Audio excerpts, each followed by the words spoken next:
ನಮಸ್ಕಾರ ಎಲ್ಲರಿಗೂ ಚಕ್ರವರ್ತಿ ಯೂಟ್ಯೂಬ್ ಚಾನಲ್ಗೆ ಸ್ವಾಗತ ಮತ್ತು ಸುಸ್ವಾಗತ. ನೀನೇ ಸಾಕಿದಾಗಿನಿ ನಿನ್ನ ಮುದ್ದಿನಾಗಿನಿ ಹದ್ದಾಗಿ ಕುಕ್ಕಿತಲ್ಲೋ ನಿನ್ನ ಹದ್ದಾಗಿ ಕುಕ್ಕಿತಲ್ಲೋ. ಬಾಂಗ್ಲಾದೇಶ ಅಂತ ದರಿದ್ರ ಒಂದು ದೇಶ ಮತ್ತೊಂದಿಲ್ಲ. ಭಾರತದಿಂದ ಸ್ವಾತಂತ್ರ್ಯವಾಗಿ ಭಾರತದಿಂದ ರಾಜಕೀಯ ಲಾಭವನ್ನು ಪಡ್ಕೊಂಡು ಭಾರತದಿಂದ ವ್ಯಾವಹಾರಿಕವಾಗಿ ತಾಂತ್ರಿಕವಾಗಿ ಎಲ್ಲ ಲಾಭಗಳನ್ನು ಪಡ್ಕೊಂಡು ಇವತ್ತು ಭಾರತದ ದೇಶದ ಹಿಂದೂಗಳನ್ನೇ ಟಾರ್ಗೆಟ್ ಮಾಡ್ತಾ ಇದೆಯಲ್ಲ. ಹಾಗಾದರೆ ನಮ್ಮ ರಾಜ್ಯದಲ್ಲಿರ್ತಕ್ಕಂಥ ಪ್ರತಿಷ್ಠಿತ ಹಿಂದೂ ಧರ್ಮದ ರಕ್ಷಕರು ಚಕ್ರವರ್ತಿ ಸೂಲಿಬೆಲೆ ಎಲ್ಲಿ ಹೋದ? ಪರಾರಿ ಅದ? ಅದಕ್ಕಿಂತ ಮುಂಚೆ ನೋಡೋಣ, ಸನ್ಮಾನ್ಯ ನರೇಂದ್ರ ಮೋದಿಗಳಾಗಿರ್ತಕ್ಕಂಥ ಭಾರತದ ಶ್ರೇಷ್ಠ ಪ್ರಧಾನಮಂತ್ರಿಗಳಲ್ಲಿ ಒಬ್ಬರಾಗಿರ್ತಕ್ಕಂಥ ನರೇಂದ್ರ ಮೋದಿ ಅವರು ಬಾಂಗ್ಲಾದೇಶಕ್ಕೆ ಕೆಲವೊಂದಿಷ್ಟು ಕಡಿವಾಣಗಳನ್ನು ಹಾಕಿದ್ದಾರೆ. ಅದು ಯಾವ ರೀತಿಯಾಗಿರ್ತಕ್ಕಂಥ ಕಡಿವಾಣಗಳನ್ನು ನೋಡೋಣ. ಭಾರತ ದೇಶದಲ್ಲಿರ್ತಕ್ಕಂಥ ಬಾಗ್ಲಾ ವೀಸಾ ಸೆಂಟರನ್ನು ಕ್ಲೋಸ್ ಮಾಡಿಬಿಟ್ಟಿದ್ದಾರೆ. ಅಂದರೆ ಯಾವುದೇ ಕಾರಣಕ್ಕೂ ಕೂಡ ಬಾಂಗ್ಲಾದೇಶದವರು ಭಾರತಕ್ಕೆ ಬರುವಂತಿಲ್ಲ. ವೀಸಾ ಕೇಂದ್ರಗಳಿಗೆ ಬೀಗವನ್ನು ಜಡಿಯುವಂಥ ಕೆಲಸ ಕೇಂದ್ರ ಸರ್ಕಾರ ಮಾಡಿದ. ಅದ್ರ ಜೊತೆಗೆ ಭಾರತ ದೇಶದಲ್ಲಿರ್ತಕ್ಕಂಥ ರಾಯಭಾರಿ ಕಚೇರಿಯನ್ನ, ಬಾಂಗ್ಲಾದೇಶದ ರಾಯಭಾರಿ ಕಚೇರಿಯಲ್ಲಿರುವ ಅಧಿಕಾರಿಗಳನ್ನು ಕರೆದು ಅವರಿಗೆ ಕ್ಲಾಸನ್ನು ತಗೊಂಡಿದ್ದಾರೆ, ಮುಖದ ಮೇಲೆ ಉಗುಳಿದಾರ. ಆದ್ರ ಈಗಿನ ಸದ್ಯದ ಪರಿಸ್ಥಿತಿಯನ್ನು ನೋಡಿದ್ದ ಆದ್ರೆ ಕೇವಲ ಆ ರಾಯಭಾರಿ ಕಚೇರಿ ಇರತಕ್ಕಂಥ ಅಧಿಕಾರಿಗಳನ್ನ ಕರೆದು ಉಗಿದು ಕಳಿಸೋದಾಗಿರ್ಬೋದು ಅಥವಾ ವೀಸಾ ಕೇಂದ್ರಗಳನ್ನ ಬಂದ್ ಮಾಡೋದಾಗಿರ್ಬೋದು, ಇಷ್ಟ ಮಾಡಿದ್ರೆ ಸಾಲೋದಿಲ್ಲ. ನಾನು ಸನ್ಮಾನ್ಯ ನರೇಂದ್ರ ಮೋದಿಯವರಲ್ಲಿ ಒಂದು ವಿನಂತಿ ಏನಪ್ಪಾ ಅಂದ್ರೆ, ನಂದ ಕೇವಲ ಚುನಾವಣೆ ಬಂದಾಗ ಹಿಂದೂ ಹಿಂದೂ ಅನ್ಕೋತ್ಕೊಂಡೋಗಿತ್ತನು. ಅದು ಹಿಂದುತ್ವ ಅಂತಕ್ಕಂಥದ್ದು ಹಿಂದೂಗಳ ರಕ್ಷಣೆಗಾಗಿ, ಹಿಂದೂ ಹೆಣ್ಣು ಮಕ್ಕಳ ರಕ್ಷಣೆಗಾಗಿ, ಹಿಂದೂಗಳ ಒಳಿತಿಗಾಗಿ ಇರಬೇಕು ಹೊರತಾಗಿ ಕೇವಲ ಚುನಾವಣೆ ಗಿಮಿಕ್ ಆಗಿರಬಾರ್ದು.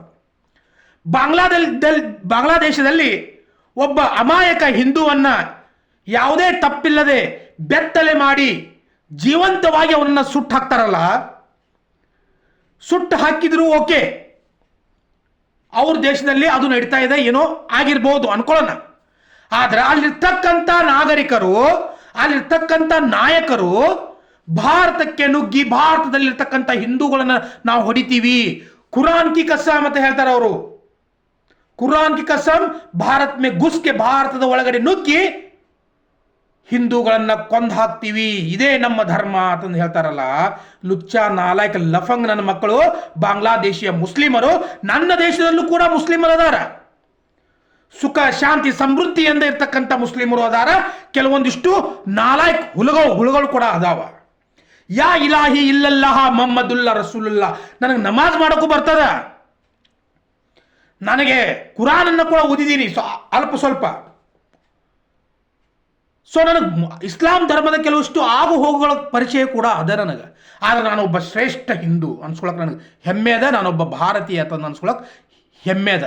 ಎಲ್ಲ ಧರ್ಮಗಳನ್ನು ಕೂಡ ಸಮಾನವಾಗಿ ನೋಡ್ತೀವಿ. ಆದರೆ ಚಕ್ರವರ್ತಿ ಸೂಲಿಬೆಲೆ, ಹೇರಿ ಚಕ್ರವರ್ತಿ ಸೂಲಿಬೆಲೆ ಕೇವಲ ಚುನಾವಣೆ ಬಂದಾಗ, ದುಡ್ಡು ಕೊಟ್ಟಾಗ ಯಾವುದೇ ಫಂಕ್ಷನ್ನಾಗ ಹೋಗಿ ಹಿಂದೂ ಮುಸ್ಲಿಂ ಅಂತ ಮಾತನಾಡೋದಲ್ಲ, ಬೀದಿಗಿಡಿ ಹೋರಾಟ ಮಾಡು. ಬಾಂಗ್ಲಾದೇಶದಲ್ಲಿರ್ತಕ್ಕಂಥ ಹಿಂದೂಗಳ ಮೇಲೆ ದೌರ್ಜನ್ಯ ಆಗೈತಿ, ಸುಟ್ಟು ಹೋಗ್ಯಾಗದಾರ, ಭಾರತಕ್ಕೆ ನುಗ್ಗಿ ಕೊಲ್ತೀವಿ ಅಂತ ಹೇಳಕದಾರ. ನಮ್ಮ ಹೇಳ್ತಿಂದ ಹಮಾರೆ ಬಿಲ್ಲಿ ಹಮ್ಕೊಮ್ಮೆವು, ನಮ್ಮ ಹೇಳ್ತಿಂದಾರ ಬಾಂಗ್ಲಾದೇಶಿ ಮುಸ್ಲಿಮರು. ಮತ್ತೆ ಹೇಳ್ತಾರೆ ಕುರಾನ್ ಒಂದು ಪವಿತ್ರ ಗ್ರಂಥ, ಅದು ಪವಿತ್ರ ಗ್ರಂಥ. ನರೇಂದ್ರ ಮೋದಿ, ಅಮಿತ್ ಶಾ, ರಾಜನಾಥ್ ಸಿಂಗ್ ಎಲ್ಲದಾರ ಇವರೆಲ್ಲ. ಇವ್ರು ರಾಜತಾಂತ್ರಿಕ ಯುದ್ಧವನ್ನು ಮಾಡಿದ್ರೆ ನಡೆಯಂಗಿಲ್ಲ ಇವ್ರ ಮೇಲೆ.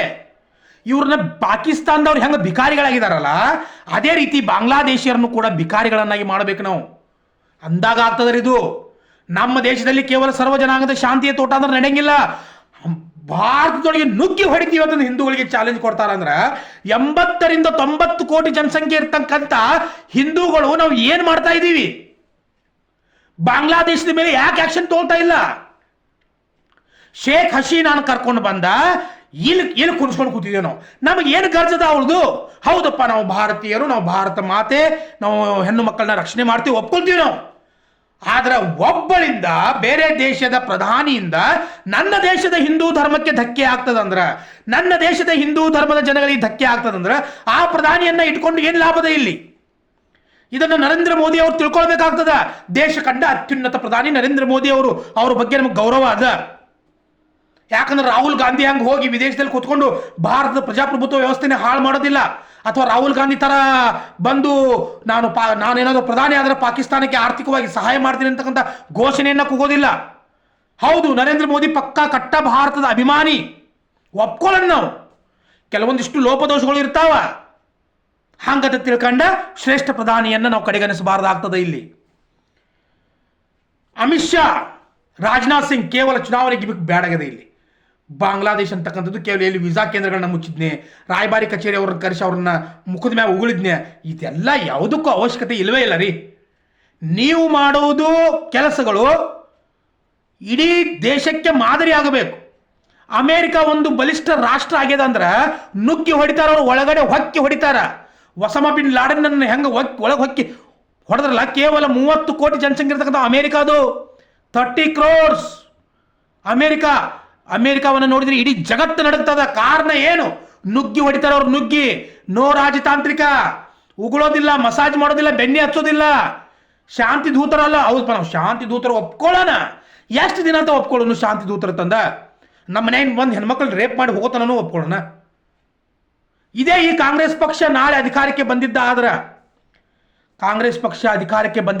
ದೇಶದಲ್ಲಿ ಏನೆಲ್ಲ ಆಗ್ಬೋದು ಅನ್ನೋದನ್ನ ಯಾರೂ ಊಹೆ ಮಾಡಕ್ ಸಾಧ್ಯ ಇಲ್ಲ. ಯಾಕಂದ್ರೆ ಕೆಲವೊಂದಿಷ್ಟು ಕಿಡಿಗೇಡಿಗಳು ಅದಾರ.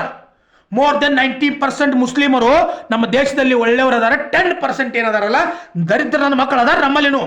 ಅದು ಹಿಂದೂ ಧರ್ಮದಲ್ಲೂ ಕೂಡ ಅದಾರ. ಆದರೆ ಈ ದೇಶವನ್ನು ರಕ್ಷಣೆ ಮಾಡಬೇಕಂದ್ರೆ, ಈ ದೇಶದಲ್ಲಿರ್ತಕ್ಕಂಥ ಎಲ್ಲಾ ಧರ್ಮಗಳನ್ನ ಉಳಿಸ್ಕೊಳ್ಬೇಕಂದ್ರೆ ಪ್ರಧಾನಿ ಯಾವುದಾದ್ರೂ ಒಂದು ನಿರ್ಧಾರ ತಗೊಳ್ಬೇಕು. ಬಾಂಗ್ಲಾದೇಶವನ್ನು ನುಗ್ಗಿ ಹೊಡಿಬೇಕು, ಒಳಗಡೆ ನುಗ್ಗಿ ಹೊಡಿಬೇಕು ಅವ್ರನ್ನ. ಅಲ್ಲಿವರೆಗೂ ಬಾಂಗ್ಲಾದೇಶವನ್ನು ಬಿಡಬಾರ್ದು ನಾವೆಲ್ಲರೂ. ಈ ಚಕ್ರವರ್ತಿ ಸುಲಿಬೆಲೆ, ಪುನೀತ್ ಕೆರೆಹಳ್ಳಿ ಇವೆಲ್ಲ ಹೆಂಗಪ್ಪ ಅಂದ್ರೆ ಯಾವ ರೊಕ್ಕ ಕೊಡ್ತಾರ ಅವ್ರು ಹೋಗಿ ಜಯ ಅಂತ ಇವು. ಎಲ್ಲಿ ರೊಕ್ಕ ಸಿಗ್ತದಲ್ಲ ಅಲ್ಲಿ ಹೋಗಿ ಹಿಂದೂ ಧರ್ಮ ಅಂತ ಇವು. ನಾಯಿ ಥರ ಎಲ್ಲಿ ದುಡ್ಡು ಕೊಡ್ತಾರಲ್ಲ ಅಲ್ಲಿ ಭಾಷಣ ಬಿಗಿತಾವ ಎರಡು. ಬರ್ರಿ ನೋಡು, ನುಗ್ಗಿ ಹೊಡಿತೀನಿ ಅಂತ ಹೇಳಿದ್ರೆ ಬಾಂಗ್ಲಾದೇಶ ಹೋಗಿ ಬರ್ರಿ, ಬಾಂಗ್ಲಾದೇಶ ನೋಡಿ ಇಬ್ರು ಒಂದ್ಸಲ ಹೋಗಿ ಬರ್ರಿಪ್ಪ. ರಾಜ್ಯದಲ್ಲಿ ಕೂತ್ಕೊಂಡು ಹಿಂದೂ ಮುಸ್ಲಿಂ ಸಂಘರ್ಷ ಮಾಡಿ ಬೆಂಕಿ ಹಚ್ಚಿ ನಮ್ಮ ಮಧ್ಯೆ ದೇಶವನ್ನು ಹಾಳು ಮಾಡ್ತಾ ಇದ್ದೀರಿ, ರಾಜ್ಯವನ್ನು ಹಾಳು ಮಾಡ್ತಾ ಇದ್ದೀರಿ ನೀವು. ಹೋಗ್ರಿ ಬಾಂಗ್ಲಾದೇಶಕ್ಕೆ ನೋಡೋಣ. ಹೋಗ್ರಿ, ಯಾವ ತಿರ್ಕೊಂಡಲ್ಲ ಹುಡುಗ ಕೊಂದೋಗ್ತಾರಲ್ಲ ದೀಪು, ಅವನ ತಾಯಿ ಅದಾಳ, ಸಾಂತ್ವನ ಹೇಳಿ ಬರ್ರಿ. ಅವ್ನಿಗೆ ಏನಾದ್ರು ಹೋಗಿ ಅವ್ರ ತಾಯಿಗೆ ಸಹಾಯ ಮಾಡಿ ಬರ್ರಿ ನೋಡೋಣ. ಅದಲ್ಲ, ಈ ಚಕ್ರವರ್ತಿ ಸುಲಿ ಮೇಲೆ ನೀವು ತಂದೆ ತಾಯಿ ನೋಡ್ಕೊಳಕ ಮನ್ಯಾಗ ಮುಸ್ಲಿಮ್ಸ್ ಅದಾರ, ಹೊರಗಡೆ ಮುಸ್ಲಿಂ ಬಗ್ಗೆ ಹೋಗೋ ತಿರುಗಾಡ್ತಾನ 4 ಚಕ್ರವರ್ತಿ ಸುಲಿ ಮೇಲೆ. ಎಷ್ಟು ಉರ್ಕೊಳ್ಬೇಕ್ರಿ ಹೊಟ್ಟೆಯಾಗ? ನುಗ್ಗಿ ಹೊಡಿತಾರಂತೀರಿ ಹೊಲಸು ಸೊಳೆ ಮಕ್ಕಳು. ಅವ್ರು ಮುಸ್ಲಿಮರು, ಬಾಂಗ್ಲಾದೇಶಿಯರು ನಿಂತ್ಕೊಂಡು ನಮ್ಮ ದೇಶದಲ್ಲಿರ್ತಕ್ಕಂಥ ಮುಸ್ಲಿಮರು ಕಲ್ಕತ್ತಾದಾಗ ನಿಂತ್ಕೊಂಡು ಹುಚ್ಚಿ ಹೋದ್ರಪ್ಪ ಅಂದ್ರೆ ಮಕ್ಕಳ ಸರದ್ ಹೋಗಿ ಬಂಗಾಳ ಕೊಲ್ಲಿದಾಗ ಹೋಗಿ ಬೀಳ್ತಾರೆ ಮಕ್ಕಳು ಬಾಂಗ್ಲಾದೇಶದವ್ರು. ನಮ್ಮನ್ನು ನುಗ್ಗಿ ಹೊಡಿತಾರಂತೆ ಅವ್ರು. ಮತ್ತೆ ಹೇಳ್ತಾರೆ ಭಾರತದಲ್ಲಿರುವ ಮುಸ್ಲಿಮರಿಗೆ ಏನಾದರೂ ತೊಂದರೆ ಕೊಟ್ಟರೆ ನಾನು ಬಿಡೋದಿಲ್ಲ. ಅಂದ್ರೆ ಹಡ್ಸಿ ಮಕ್ಕಳು ಇರಲಿ, ರಂಡಿ ಮಕ್ಕಳು ತಂದ ಬಾಂಗ್ಲಾದೇಶಿಯರು. ನಮ್ಮಲ್ಲಿ ಅಂಥದ್ದೆಲ್ಲ ಏನು ನಡೆಯಂಗಿಲ್ಲ. ನಡೆದ್ರೆ ಮೋದಿ ಅದಾರ ಇಲ್ಲಿ ಬಾರಿಸ್ತಾರ. ನಮಸ್ಕಾರ ಎಲ್ಲರಿಗೂ.